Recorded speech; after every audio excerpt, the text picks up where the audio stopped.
Tlatelolco nos revela un pasado que creíamos enterrado, pero que constantemente irrumpe entre nosotros. Hay un antes y un después en la historia que nos define y que nos cuesta reconocer. El 2 de octubre de 1968 nos definió como nación, porque aquella parte que permanecía oculta en nosotros se hizo transparente. Aire Coronado López. Acompáñanos en la aventura de los errores pasados para que comprobemos juntos que la humanidad es historia. Hola, mi nombre es Alonso y esperemos que les guste el episodio del día de hoy. Y bueno, yo soy Itzel Olvera. Acá mi hermano normalmente se presenta como Israel, pero pues ya saben, tenemos un nombre más largo. Y bueno, ya estaríamos continuando con esta historia de Tlatelolco. Recuerden que no tratamos de hacer que sea correcta cualquier tipo de alineación política. Aquí solo somos dos personas quejándose y hablando de ciertos temas, así que pues ahí lo tienen. Y quédense hasta el final, tenemos ahí varias cositas que informarles. Y bueno, para comenzar, en la tarde de ese día el sitio fue rodeado por cerca de 5,000 soldados. El Comité Nacional de Huelga, o el CNH en ese momento, canceló la caminata, pero luego de esto se anunció la decisión donde los militares dispararon contra la multitud. Cuando el acto estaba a punto de concluir, la plaza fue rodeada por el ejército. Comenzaron los disparos. Distintos testimonios, algunos dicen que provenían de edificios adyacentes y de uso habitacional. Una versión dice también que los soldados reaccionaron a un ataque de los estudiantes, ya saben, un montón de derbs que solo iban ahí caminando sin nada, ¿verdad? Oye, nos iban a atacar, levantaron el puño. Ya se dice incluso que había niños y pues los que estaban haciendo el movimiento, muchos también eran adolescentes o apenas en sus 20s. Otra también dice que un grupo paramilitar llamado Batallón Olimpia, que no es secreto, a veces que es lo más cercano a la realidad, agredió a los militares. Según eso, también agredido, todo se cree que más bien fue, ¿cómo se dice? Una excusa, o más bien que ya estaba planeado. Y las versiones oficiales de ese momento decían que quienes empezaron, como dijimos, que los militares sí tuvieron que intervenir porque los estudiantes empezaron todo. Pero las personas pues ya saben que de esa señal de bengalas que vieron ahí momentos antes en el cielo, que prácticamente era la señal que ellos tenían para iniciar el tiroteo. Ahora, a la multitud solo le habían dejado un lugar para salir y todas las vías de escape estaban cubiertas por los militares. Hicieron un cuello de botella para que fuera difícil escapar. Monsiváis afirma que Tlatelolco es la respuesta lógica de un aparato político crecido y formado en la impunidad, que no ve nada de malo en su pedagogía. La obediencia con sangre entra, como muchos dicen. La matanza duró escasos minutos, pero la verdad es que no ocupas más de unos minutos para causar una masacre. Para empezar, simplemente toda gente corriendo y queriéndose esconder, pues más de algunos se sabe que también muchos terminaron muertos porque fueron pisoteados ahí entre el horror y la gente pues en shock, ¿no? Nada más corriendo. Pero pese a que, como dijimos, esto no duró más de unos minutos, acabó con un número de vidas que incluso hasta el día de hoy, en 2021, no se ha revelado cuál es el número exacto. Los detenidos fueron llevados a campos militares, posteriormente llegaron encargados a la explanada para recoger los cadáveres y llevarse a los heridos. Sergio Aguayo logró estremecer a su lector cuando habla de las brigadas de limpieza. A las 7 de la mañana del 3 de octubre se presentaron las brigadas de limpia del departamento del DF, que lavaron y cepillaron el suelo y se llevaron gran cantidad de zapatos, agujetas, cinturones, con solo nombrar objetos que nos permiten imaginar lo demás. No hace falta que nos hable del derramamiento de sangre ni de los gritos despavoridos. Concluye: la tarde del 2 de octubre el movimiento mostró al mundo su expresión más pacífica, mientras el régimen se quitó la máscara para exhibir un gobierno despiadado, y lo hizo paradójicamente antes de la mayor celebración universal de la paz y la concordia, los Juegos Olímpicos. Por cierto, todo esto es parte de la politóloga a la que mencioné al principio, esta Aire, de la que puse ahí una frase para empezar el episodio, que bueno, ella hace aquí una reflexión de varios autores mexicanos que han hablado del tema. Y bueno, lo único claro de toda esta situación pues fue la masacre de inocentes, ¿no? Oficialmente dicen que murió una veintena de personas, Las organizaciones civiles dicen que más bien fueron más de 200. Y 5 décadas después la cifra pues real no se conoce, aunque se estima de manera más real que fueron entre 400 a 600 personas asesinadas, ya sea por el fuego cruzado, o ya sea porque fueron aplastadas o meramente tal vez porque simplemente murieron por el shock, ¿no? Años después no se había podido aclarar algunos detalles de esta tragedia que pues fue impulsada por nuestro querido gobierno.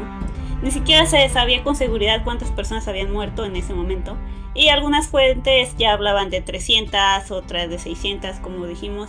Con eso de que aún no se han esclarecido los datos exactos, pues aún está ahí en estimaciones. La matanza de Tlatelolco puso fin al movimiento estudiantil del 68. Los estudiantes volvieron a sus clases, aunque otros mantuvieron la huelga aún en noviembre, aunque decidieron mantenerse tranquilos durante las Olimpiadas. A pesar de esto, 1968 fue un parteaguas de la historia de México. Los jóvenes del país tenían otra mentalidad, ya no defendían los antiguos valores nacionalistas, no creen en el éxito de la Revolución Mexicana y allí haban vacías las antiguas tradiciones. Por su parte, el gobierno modificó un poco su actitud y puso en práctica algunas medidas de carácter social, aunque ya muy tarde a mi parecer. Ya saben, como todas las dictaduras, ¿no? Van ahí matando gente inocente y luego hacen cosas ahí para quedar bien. Citando, después de la masacre lo único que quedaba por hacer pues era construir un relato creíble y sustentado. Sin embargo, ninguna versión ante los medios convenció. Pues ya saben, los medios vendidos, ¿no? Y ahora tenemos estos mismos medios vendidos queriendo hacer documentales sobre 1968 y no manches.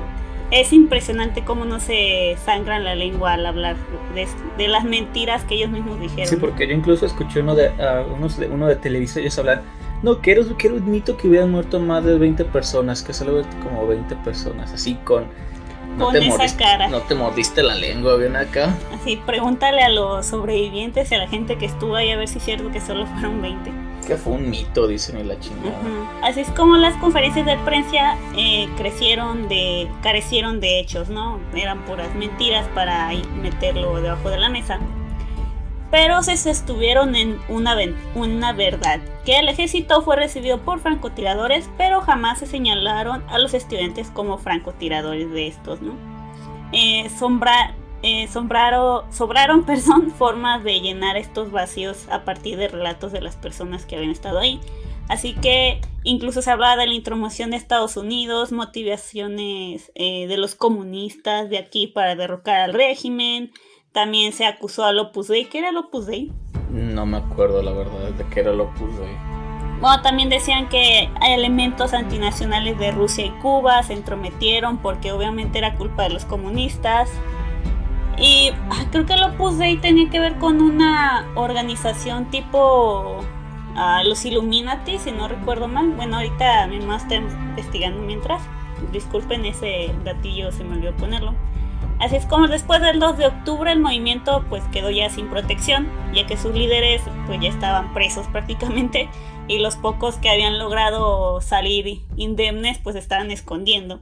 Así es como el gobierno tomó una decisión que... hablando del Opus Dei, según internet, Opus Dei, conocida que viene que es la traducción del español, sería la prelatura de la Santa Cruz, o el Opus Dei en latín. Es una jurisdicción de alcance mundial perteneciente a la Iglesia Católica. Sí, se había escuchado ahí del Opus Dei antes, pero bueno, es otro tema ahí también por tratar. Pero ahora no solo eran comunistas, sino, eran comunistas católicos. Bueno, tomando en cuenta todas las mañas que ha estado la Iglesia entrometida en la política de este país, pues era más viable. Por favor, no se excomulguen, nuestros papás estarían decepcionados. Excomúlguenme de todos modos, como que vaya a afectar mi vida social. Bueno, así es como el gobierno ahora sí pidió reformar el artículo 149 del Código Penal para hacer posible la liberación de presos políticos, que era de lo que más se quejaban los estudiantes, ¿no? Era una de sus peticiones. Porque eran acusados por crímenes contra la seguridad de la nación, ya saben, ¿no? Más bien del régimen del momento. Así es como la prensa exhibió este hecho como un acto de bondad por parte de ese querido presidente de Ordaz. Así es como después concretó en mantener el orden en cómo diera lugar, con la disciplina anterior y al exterior, pues fue su prioridad, ¿no? Mantener todo otra vez calmado a su gusto, ¿no? Echar todo debajo del sillón y pretender que nunca pasó. Así, el 1 de diciembre de 1970 había sido el que había sido su primer secretario de Gobernación, Luis Echeverría Álvarez, otro maldito, también miembro del PRI. Un partido aquí que, bueno... El Partido Revolucionario Institucional. Sí, que nada más lo que hacen es que Madero se revuelque en su tumba, pero es otro tema muy complejo. Así bueno, es que, este señor Echeverría pues sucedió a Díaz Ordaz, ¿no? En la presidencia, cuando le entregó el poder, Díaz Ordaz se retiró de la vida pública. 7 años después, en el 77, fue el primer embajador de México en España. Obviamente tenía que ser con España. Con esa pinche hipocresía, pero bueno. Al reanudarse las relaciones diplomáticas entre estos países que habían quedado rotas bajo el régimen de franquista, pues no es como que aquí nuestro régimen estuviera mejor en esta época. Aunque al parecer tuvo un poco de vergüenza, que renunció a ese cargo pocos meses después, pero de todas maneras ya había robado ya había salido indemne, así que pues miren, ¿qué se puede esperar de todo esto? Ahora vamos a hablar un poco de los Juegos Olímpicos de ese tiempo, ya que pues como dicen por ahí, más allá de toda esta inconformidad que ve con el gobierno, ¿por qué ocurrió realmente esta masacre en Tlatelolco? ¿Por qué el régimen decidió ser tan contundente?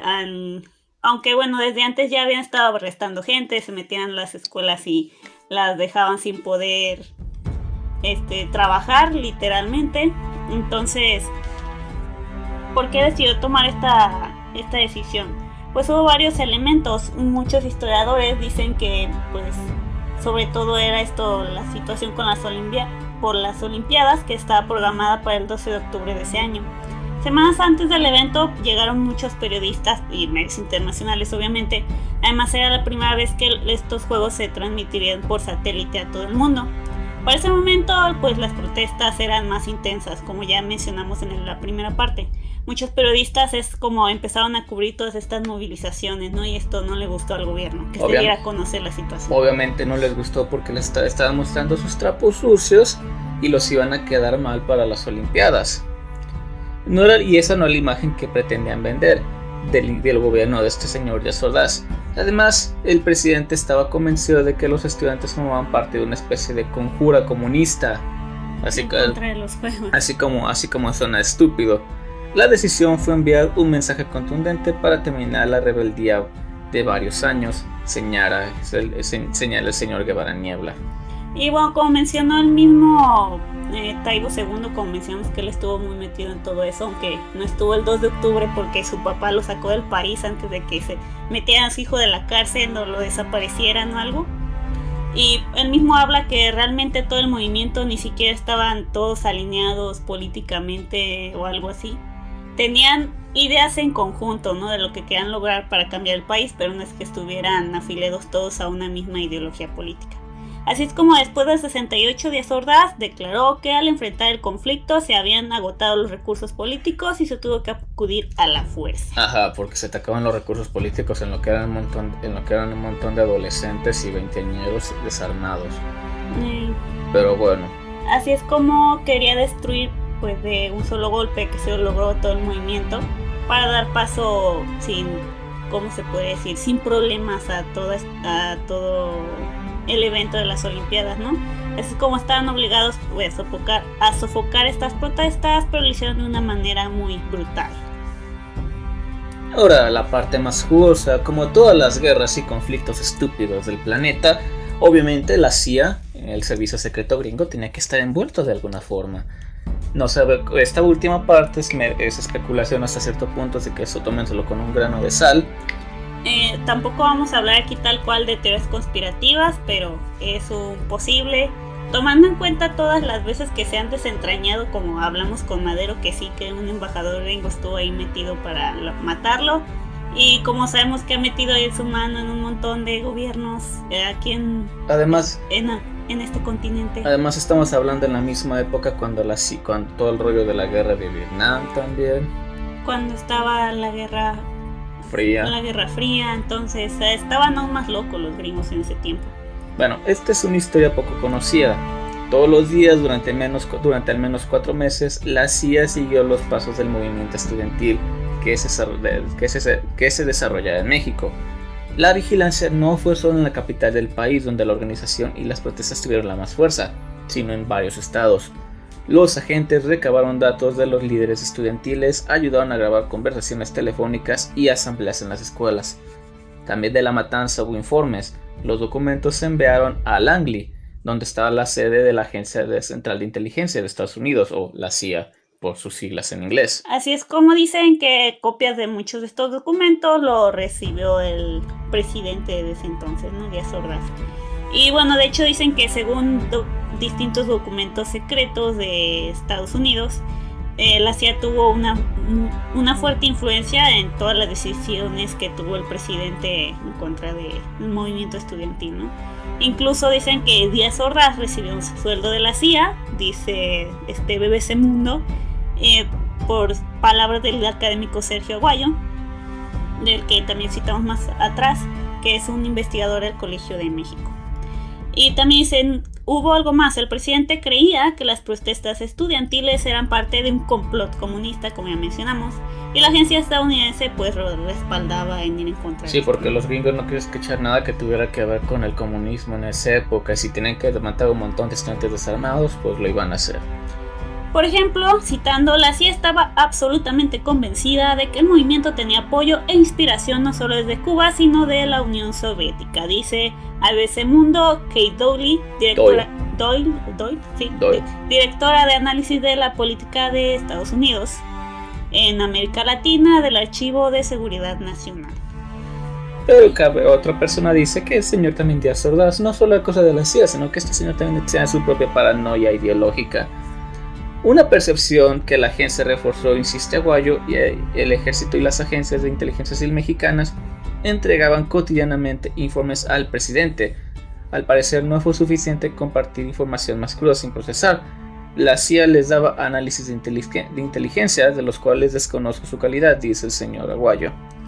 Así que, pues ahí está, nosotros no lo decimos, pero está la probabilidad de que lo más probable es que sí sucedió. Y más en ese tiempo, como dijimos, que estaban tan locos para erradicar cualquier cosa que tuviera que ver con el comunismo. Y se preguntarán, ¿cómo fue que la CIA logró tal influencia en el gobierno mexicano de la época?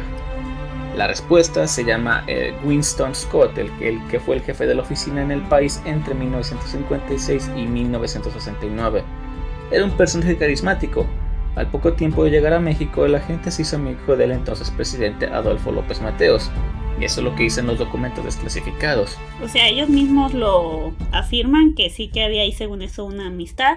Y de hecho en esta relación es como este señor conoció a Díaz Ordaz, quien en ese momento era secretario de Gobernación, y también conoció a Luis Echeverría, el que era su subsecretario y que después sería también presidente. Y según eso tenían un vínculo muy cercano. Dice, según su investigación llamada Litempo, los ojos de la Ciudad de México, este periodista Jefferson Murley cuenta que estos tres políticos atestiguaron la tercera boda de Scott en el 62.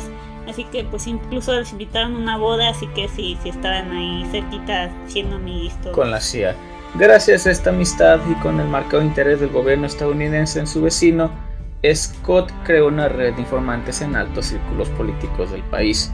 La operación se llamó Litempo y logró reclutar al menos a 12 agentes, entre ellos Díaz Ordaz, Echeverría, bajo un sueldo pagado por la CIA. No se sabe cuánto dinero recibieron, pues la información fue borrada en los documentos desclasificados.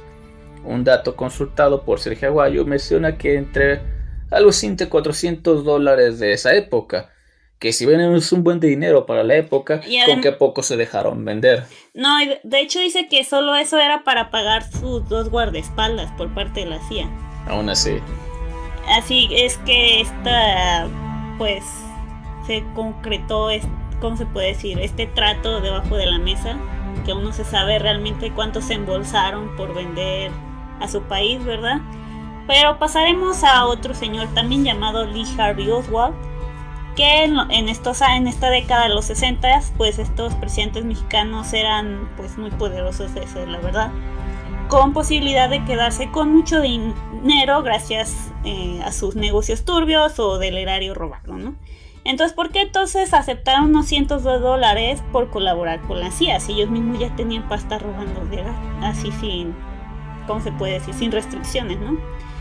Citando, es uno de los misterios pendientes de esclarecer. Yo también me lo pregunto, reconoce este señor Sergio Aguayo.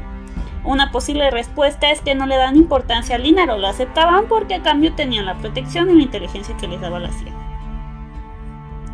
En todo este caso, Litempo fue una parte extensa de la red de informantes de la Agencia de México, que incluía la Dirección Federal de Seguridad, la DFS, una especie de policía política. O sea, otros vendidos, ¿no? Como los que tenemos hoy en día, de que luego sabemos que se hicieron los cárteles, pues ya saben. La policía nunca ha sido muy confiable en este país. De hecho, el director de las corporaciones de esa época, Fernando Gutiérrez Barrios, interrogó a algunos mexicanos que se habían reunido con Lee Harvey Oswald en una de sus visitas al país, señala Morley. El personaje fue acusado de asesinar al presidente John F. Kennedy en el 63. La información del interrogatorio se entregó a los estadounidenses. La red de agencia incluyó las corporaciones locales como de las de Nogales, en el estado de Sonora y Monterrey, y Nuevo León, de las dos ciudades, según los documentos, eran de especial interés para la CIA. Para empezar, porque estaban más cerca de ellos, ¿no? Les interesaba mantener la frontera controlada. Y bueno, también estaban ahí, obviamente, al tanto de lo que hacía el Partido Comunista de México en ese entonces. Que en ese momento era clandestino, pues su existencia legal estaba prohibida. Ya saben, típico de los, ¿cómo se puede decir? De las dictaduras, ¿no? Que literalmente todo lo que sea contra lo que ellos quieren no debe existir. Y bueno, hablando ya de las paranoias, ya hablamos que todo esto, que no querían nada acerca del comunista, acerca de ellos. Kate Dowley encabezó este proyecto en México del NSA, que consiguió la desclasificación de numerosos informes secretos de la CIA sobre este movimiento del 68. O sea, prácticamente ella ayudó a que se desclasificaran estos datos. Y hay que recordar que el 68 y esos añitos desde el 65 había mucho movimiento de juventud en todo el mundo. Solo para hablar del movimiento de mayo del 68, que dicen que también fue el que inspiró y ayudó a que aquí en México la gente se sintiera valiente para también hacerlo. Que recuerden que ellos también desataron una huelga general en Francia. Y en decenas de ciudades de Estados Unidos también arreciaron las protestas contra la guerra de Vietnam. O sea, era una década con mucho movimiento de la juventud en contra de los gobiernos prácticamente. Así es como los documentos de esta agencia empezaron en los primeros meses de ese año. Dicen que vigilaban el movimiento de distintas partes del país, como ya dijimos. También dicen que hay cables, información e inteligencia en México, reportando actividades de los grupos estudiantiles tanto en Veracruz, en Puebla, en Michoacán, sobre sus marchas, sobre todo lo que hacían sus líderes políticos, sobre sus protestas y todo eso. O sea, tienen un ojo bien puesto en lo que estaba pasando. Y luego los gringos dicen que no son un imperio, pero bueno. Al paso de los meses creció la inconformidad. La oficina de Scott empezó a entregar informes casi a diario a su cuartel en Langley, en Virginia, Estados Unidos, y parte de ellos a Díaz Ordaz. Scott representaba la doctrina de seguridad nacional de Estados Unidos, transmitía su ideología anticomunista en todas sus conversaciones e informe. Díaz Ordaz pensaba lo mismo, crearon un círculo cerrado de opinión que no les ayudó mucho a entender realmente lo que pasaba en México en ese entonces. O sea, prácticamente juntaron un par de locos paranoicos, ¿no? Y uno representaba la paranoia de Estados Unidos y otro pues era un tipo que quería mantener su poder. El investigador Sergio Aguayo coincide. La agencia estadounidense fortaleció la visión paranoica que tenía Díaz Ordaz. O sea, le dieron un paranoico más razones para ser paranoico y pues salió también como se puede esperar. Por ejemplo, aquí también citando un poco más de esta otra politóloga que tomamos en cuenta. Y bueno, ella habla de Emilio Uranga, que era un filósofo mexicano que, bueno... Era Emilio Uranga, no Emilia. Dije Emilio Uranga. Dijiste Emilio. No, está sordo. Continúa. Y bueno, este era, según es, un filósofo mexicano, pero era cercano a Díaz Ordaz, así que no se le puede tomar en serio. Y sobre todo porque fue uno de los encargados de elaborar la construcción del enemigo político del gobierno, ya que publicó en distintos medios una serie de supuestos con la finalidad de que permearan todas las esferas sociales, ¿no? Que llegaran, donde hablaban de jóvenes que eran manipulados por su idealismo ingenuo, títeres del extranjero, desestabilizadores del régimen, saboteadores de los Juegos Olímpicos, radicales y golpistas, es lo que dice esta persona. Estas hipótesis sirvieron también para darle una forma monstruosa e inhumana al movimiento, diciendo que prácticamente era un montón de gente manipulada por extranjeros. Así es como su estrategia se agudizó cuando los allegados al presidente le informaron que los estudiantes ya contaban con armas para hacer frente al ejército. Según eso, también eso decían, que por eso llevaban al ejército ya en los últimos meses, cuando estaba aumentando la protesta. Y este pendejo se hace llamar filósofo. Para mí me suena nada más que un propagandista del condenado régimen, porque este güey no es un filósofo. O sea, para empezar, él mismo decía que era posible incluso una guerra civil, ya que pronto estarían en igualdad de condiciones de armamento y la fregada y todo así de... Ajá. Como un montón de estudiantes, de chamacos, como dicen aquí, habría conseguido tantos y de edades de entre 15 y 20, porque ya saben, esa es la denominación en México de gente que tiene un chingo de dinero. Más en esa época. Bueno, también había más grandes, obviamente. Ya había en sus veintitantos también una buena parte, pero como dijimos, también había preparatorias. Entonces había también muchos chicos menores de 18 o apenas en los 18. Así es como, pues, causa todas estas dudas históricas. A 50 años de este movimiento, bueno, esto fue puesto, de hecho ya más, porque un poquito más de 50 años, porque ya estamos en 2021. No se han encontrado pruebas de una influencia de Cuba o de la URSS en el movimiento estudiantil. Lo que sí se ha logrado comprobar es que el escenario del país era muy complicado. Los documentos desclasificados refieren que el gobierno mexicano decidió usar la fuerza para detener las protestas crecientes.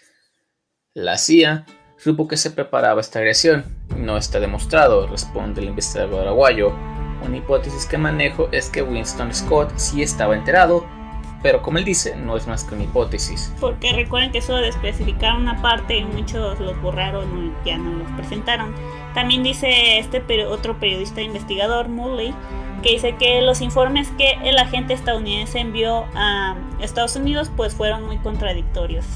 O también lo que desclasificaron, ¿no? Hasta ahora no se conoce si realmente qué tan metida estuvo la CIA o si lo estuvo por completo, o que incluso si tuvo algún papel en que Díaz Ordaz tomara esta decisión de la masacre.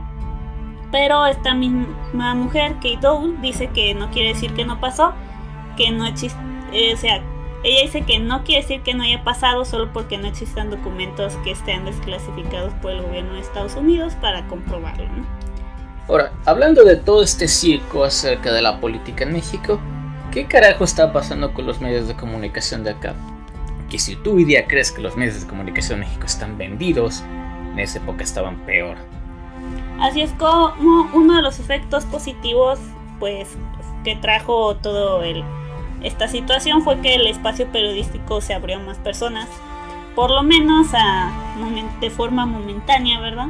Para expresar diversas cosas sobre estos acontecimientos que daban distintas opiniones aparte de las que quería mostrar el gobierno, ¿no? Así es que proporcionaba una contraposición de posturas ideológicas. Y bueno, que había mucha presión del Estado para tener este control en las comunicaciones. Toda esta situación ayudó a que se polarizara la sociedad, que exigía que los periodistas también hicieran un trabajo objetivo y menos manipulado, ¿verdad? Y también pues ya empezaban a pedir pruebas, no solo lo que les decía el gobierno. Es que prácticamente exigían que actuaran con ética, con credibilidad, que se supone que eso es parte de ser un periodista, ¿verdad? Y aunque para desgracia pues se dio en casos muy contados, ¿no? Igual que ahora los que dicen la verdad y traen la verdad luego los desaparecen, pero los que aparecen en la tele nunca les sucede nada, ¿no? Como dicen aquí, pues estaba altamente politizado. Con todo y esta censura se pudieron leer críticas para las acciones del gobierno, pero fue más abundante la difamación hacia los jóvenes, ya saben, una campaña, como una pinche campaña de difamación y propaganda al más puro estilo puro y duro. Y dicen, luego algunos quieren decir que actualmente México puede pasar por situaciones indeseables. Pues no, de hecho ese tiempo sí era una dictadura y por mucho tiempo estuvimos en una supuesta democracia, pero no era así, ¿verdad? Nos hacían creer. Pero bueno, de todas formas eso ya es algo aparte. Es así como se puede juzgar todos estos malos periodistas, ¿no? Que cayeron en lo que les dice el gobierno por un poco de dinero, como ya sabemos que siempre pasa. Es como tuvieron que someterse también muchos a las presiones de los directivos también de sus medios, que en lugar de solo tomar sus personales y hacer lo que era moral y ético, ¿no? Esto fue precisamente algo que, como asunto secundario, se puso en la mesa de discusión durante el altercado entre estudiantes y las autoridades. Así es como esta cuestión se encuentra el juego la función pública que se le atribuye a estos medios de información y su vínculo con el grado de democratización en que debería vivir una sociedad, ¿no?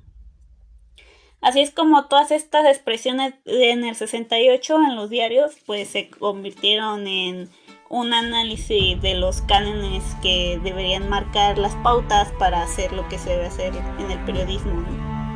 Un acontecimiento que provocó tan fuerte la sacudida social terminó siendo una exigencia de objetividad, del manejo ético y el equilibrio de las fuentes, e hizo manifestar la necesidad de que el periodista informara realmente y se le exigió que no ocultara ni transgiversara las realidades. Y bueno, sobre todo porque, digo, si vamos a ayudar a que la gente forme su propia opinión, pues debes de dar información real y no solo lo que te dijeron o decir a medias todo, ¿no?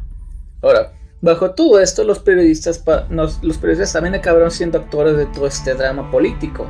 Su trabajo como informadores, como intermediarios entre la sociedad y el Estado y como voceros de la opinión pública, los colocó forzosamente en medio de los bandos en el conflicto. Sin embargo, el flujo natural de las cosas y la reacción represiva del gobierno hicieron que los periodistas se involucraran de manera más activa. Algunos tomaban partido públicamente, otros acabaron siendo víctimas de la represión, como los estudiantes cómplices de los victimarios. Muchos de estos otros periodistas atacaron a los estudiantes con versiones pletóricas de adjetivos peyorativos y epítetos difamantes. O sea, prácticamente levantarles falsos, ¿no? Está diciendo mentiras y decir, como mencionamos en el primer capítulo, que no, los estudiantes matan perritos y patean bebés. No, es que se enfermaron y murieron. Se comió una torta con queso en mal estado, oye, esa mamada. Sí, tonterías de ese estilo. O sea, aquí este artículo lo dijo con palabras muy pomposas, pero pues es eso, puras mentiras estúpidas.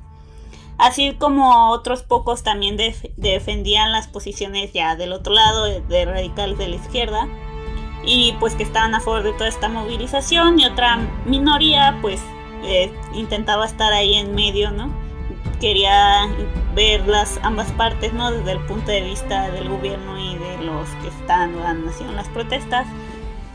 Y bueno, así que pues hubo opiniones tanto contrarias al movimiento que también se podría ver en los espacios públicos, ¿no? Pero como dijo también Taibo, un montón de gente también los apoyaba porque sabía que esto no se trataba solo de los estudiantes quejándose de alguna tontería, sino que realmente estaban pidiendo cuentas al gobierno, ¿no? Sobre todo hablando de las represiones que había aún más en ese momento por parte de los que se supone que te debían de proteger, ¿no?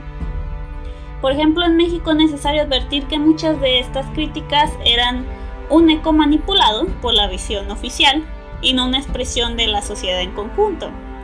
Y bueno, hay que decir que a lo largo de las décadas que ya siguieron al movimiento, pues el Estado priista autoritario ya hacía más cosas debajo de la mesa, ¿verdad? Aunque siguieron pasando más cosas, por eso vamos a hablar después del halconazo.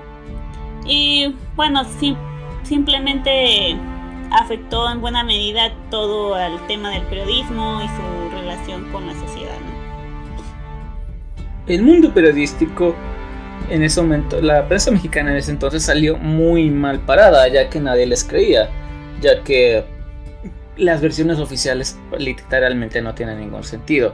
El mundo periodístico que tuvo la tarea de informar a la sociedad sobre los conflictos de esa generación del julio del 68 y que en poco tiempo se convirtiera en un movimiento estudiantil organizado tenía particulares marcadas por la época y la sociedad mexicana del entonces, que imprimieron un carácter particular a lo que se escribió y dijo en el movimiento y de los jóvenes que participaron en él.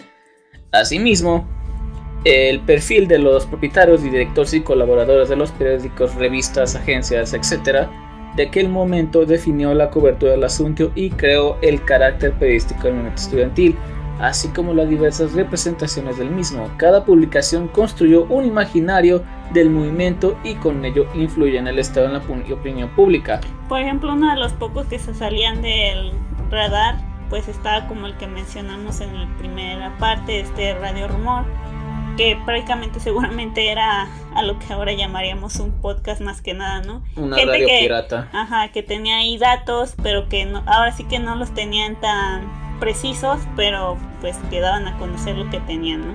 Y en este caso toda la prensa internacional que ya estaba aquí en México eran prácticamente los que estaban dando más a conocer lo que estaba pasando al mundo, mientras que las versiones oficiales de aquí según ellos trataban de contrarrestarlo. Así es como un buen porcentaje de todo el espacio del periodismo en los 60 pues estaba dominado, como dijimos, por revistas y periódicos que aparecían en las mañanas, tanto en los puestos como en la televisión, hablando en este caso también. Aunque bueno, todas sus tendencias oscilaban en el rango ideológico de la derecha a izquierda, no había tanto centro como hoy en día. Como estuvieron, por ejemplo, los que mantuvieron una relación más estable con el Estado de Gracia, los que dijeron más mentiras, en este caso estaba El Universal, Novedades, El Heraldo de México, El Sol de México, El Excelsior y en uno de ese entonces llamado El Día. Que no existe, creo. Sí, que varios de esos aún siguen hoy en día y sí, aún siguen diciendo mentiras o exagerando cosas que ni al caso, ¿verdad? Pero bueno, el ámbito periodístico, por eso cuando hablamos de la historia y mencionamos cosas que decían los periódicos o los medios de comunicación, lo dejamos como un supuesto, porque también tienes que investigar la historia del periódico, de cómo se ha manejado para saber si no tenía ahí una agenda política que seguir en el momento, ¿verdad? Un grupo de empresarios poblanos herederos de los beneficios de su vínculo con el cacicazgo Ávila Camachista y muy cercanos al presidente Ordaz. Véase de Ávila Camacho, y cuando decimos poblanos es de Puebla, de un estado de aquí en México. Dominaba parte del mercado de los grandes diarios y representaba a la derecha oficialista antidemocrática. El Sol de México del coronel García Balseca se situaba en la extrema derecha, revolucionario converso potentado, empresario del mundo editorial.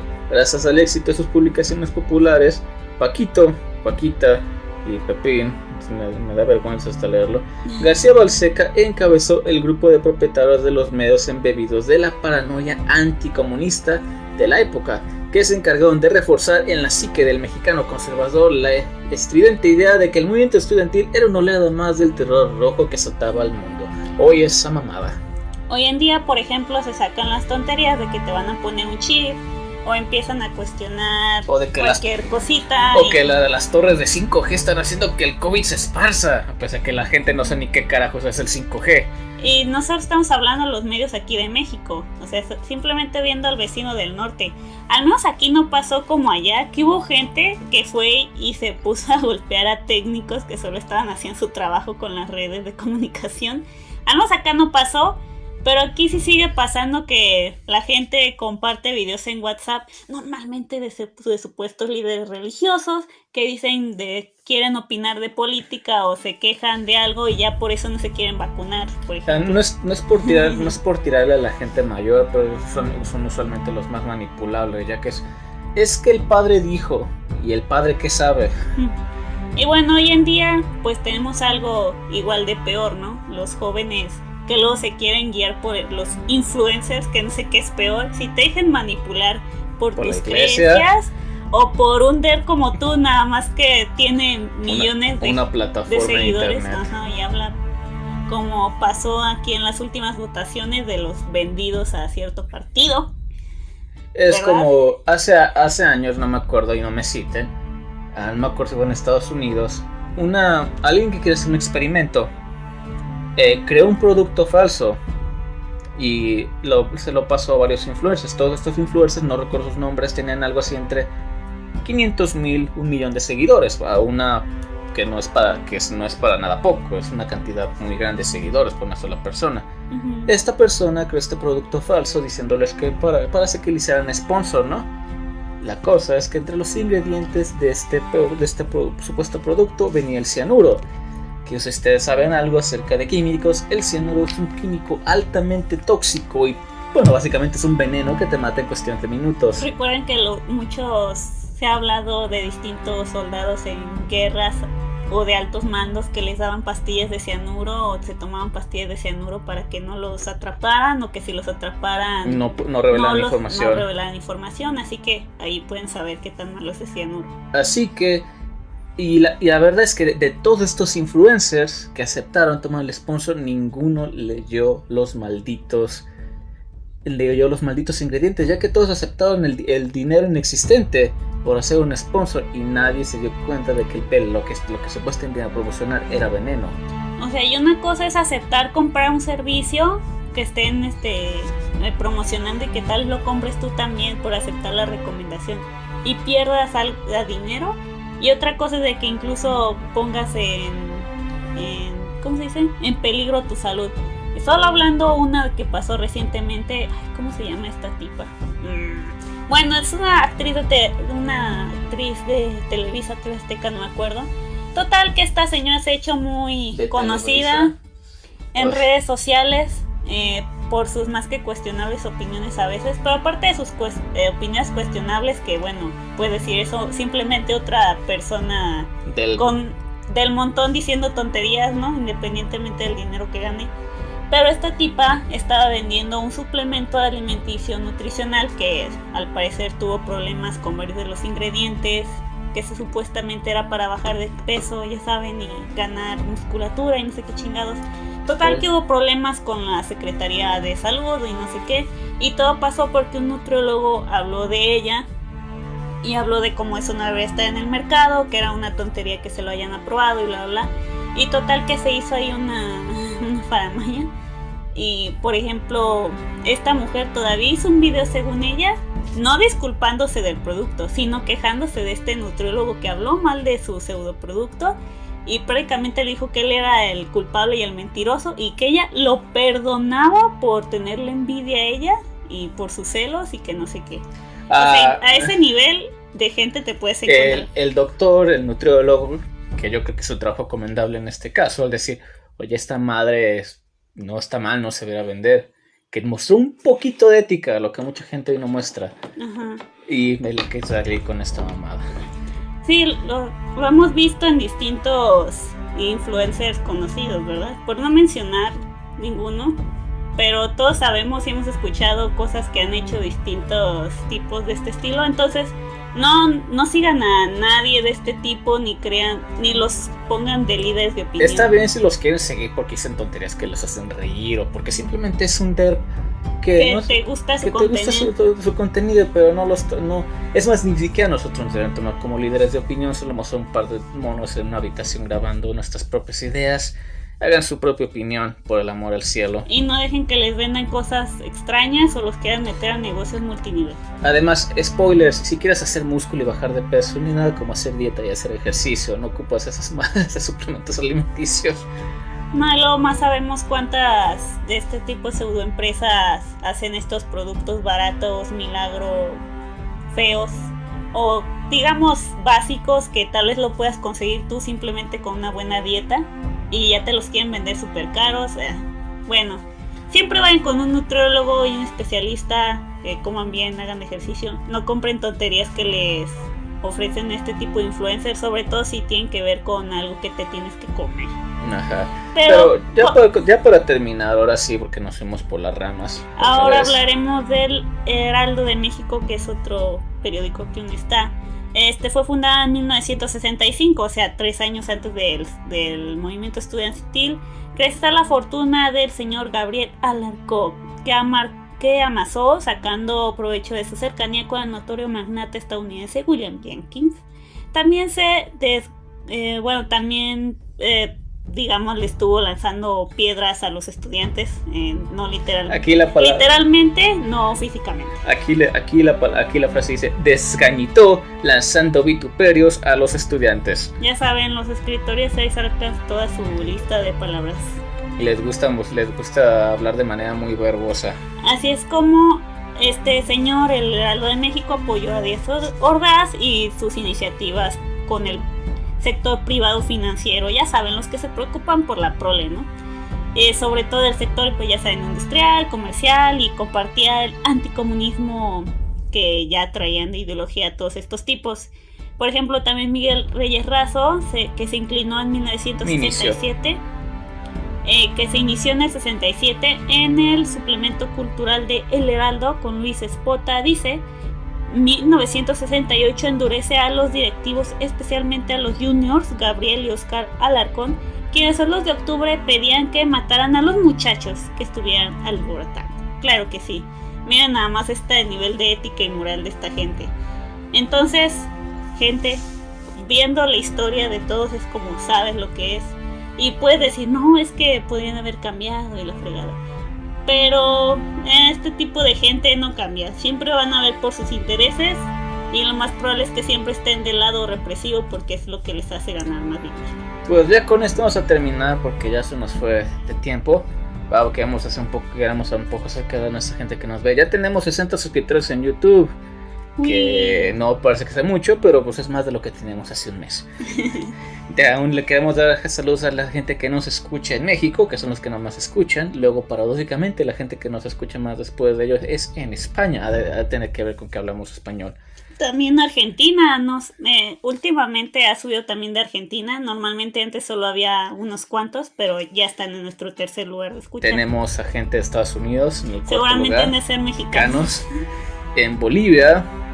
La gente de Bélgica, siguen siendo solo 2, pero siguen allí. Sí, bueno, antes eran 4, supongo que esperemos que después regresen, o tal vez nada más escucharon un par de veces. También están la gente de Chile y Colombia, entonces un saludo para todos ustedes. Recuerden que también ya estamos en Apple Podcast, por cierto, ya llegamos a los fresas aquí, ¿no? Pero pues un saludo, esperamos seguir creciendo. Por ejemplo, ya para cuando se sube este capítulo habremos cumplido ya un año completo, que para eso tenemos un capítulo especial con Miguel del podcast de Carotazo, donde hablaremos de los señores Jenízaros. Por cierto, con él tengo ahí una colaboración. Me invitó a mí porque dice que él prefiere nada más invitar de una a una persona, pero pueden pasarse a buscar así Carotazo y Épocas Épicas. Hablamos sobre todo de mitología nórdica, que es de lo que más me gusta hablar. Entonces pásense a escuchar. Fue la forma bonita del señor Miguel de quererle echar los cachos a mi hermana sin que yo estuviera allí. Es cierto. No le hagas caso, Miguel. Este tipo luego se pone ahí muy loco. Es una broma, por el amor del cielo. Pero en fin, también muchas gracias. También porque no se puede contactar contigo. Exacto. También ya también el episodio 3, el episodio del señor Balduino en YouTube, ya tiene más de 2000 vistas. O tal vez incluso más. La última vez que vi eran más de 2000. Pero pues gracias, seguiremos por ahí subiendo más cositas. Igual algún día resubiremos los primeros episodios ya con mejor audio. Sí, y también con un mejor video, porque lo hicimos más sencillos los primeros videos. Pero pues gracias a todos por escucharnos. Veremos si la próxima semana, la próxima semana cuando se sube este capítulo, escuchan el especial con este chico Miguel, o si lo dejamos. No, lo más probable es que sí, porque cuando estamos grabando este episodio es antes de que ustedes escuchen incluso el de los piratas, entonces esperamos tenerlos listos y pues seguir subiendo, seguirles trayendo mejor contenido ahora que tenemos ahí varios ya hechos y más espacio para seguir investigando. Entonces, un saludo a todos, nos estaremos escuchando en la próxima semana. Hasta luego. Bueno, por último, síganos en nuestras redes sociales, en Facebook e Instagram. Adiós.